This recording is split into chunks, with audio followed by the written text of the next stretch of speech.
Hi everyone, সবাইকে good evening. তো আজকের আমি তোমাদেরকে দেখাতে চলেছি যে আমাদের তন্দুরে কিভাবে আমি রুটি মারি আর কি কি। এই যে হলুদ কালারের যেটা, এটা মিষ্টি রুটি, আর এখন যেটা মারছি এটা এমনি প্লেন রুটি, আর তার সঙ্গে আছে বাটার নান। তো ভিডিওটা দেখতে থাকো শেষ পর্যন্ত। যদি ভালো লাগে অবশ্যই লাইক, শেয়ার, কমেন্ট আর সাবস্ক্রাইব। তো চলো দেখতে থাকো ভিডিওটা। তো প্রথমে আমি তন্দুর রুটি মারছি। এখন তন্দুরের টেম্পারেচার আছে 130 ডিগ্রি। তো তারপরে এই যে দুটো রুটি মেরে দিলাম। এরপরে আছে মিষ্টি রুটি। মিষ্টি রুটি এটাতে আটা আর বেসন দিয়ে তৈরি করা হয় মিষ্টি রুটিটা।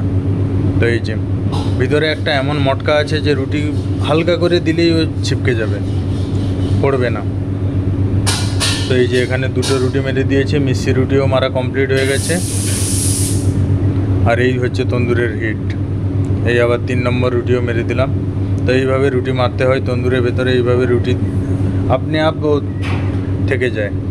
তো এখন আমি মারবো বাটার নান। এই যে নানটা একটু বড় হয়, লম্বা করে ঝুলিয়ে তারপরে একে মারতে হয়। তো নানটা মারাও কমপ্লিট। এই যে দেখো নানটা কত বড়। তো রুটি এদিকে হয়ে গেছে, আমি সারিয়ে দিয়ে এবারে বের করে নেব।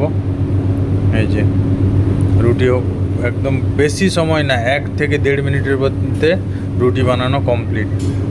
আর এই যে আমাদের মিষ্টি রুটিও হয়ে গেছে, মিষ্টি রুটিটাও বের করে দেব। এই যে মিষ্টি রুটি হলদি, লবণ, এতে অনেক কিছু যায়। পরে একদিন বলবো এই রেসিপি, মিষ্টি রুটির রেসিপি। তো রুটি মারতে মারতে আচানক এই যে নানটাও হয়ে গেছে। তো রুটি মারতে মারতে আচানক আমাদের হোটেলের মালিক চলে এসছে, স্যার। এসে আমাকে বলছে অর্ডার দিচ্ছে।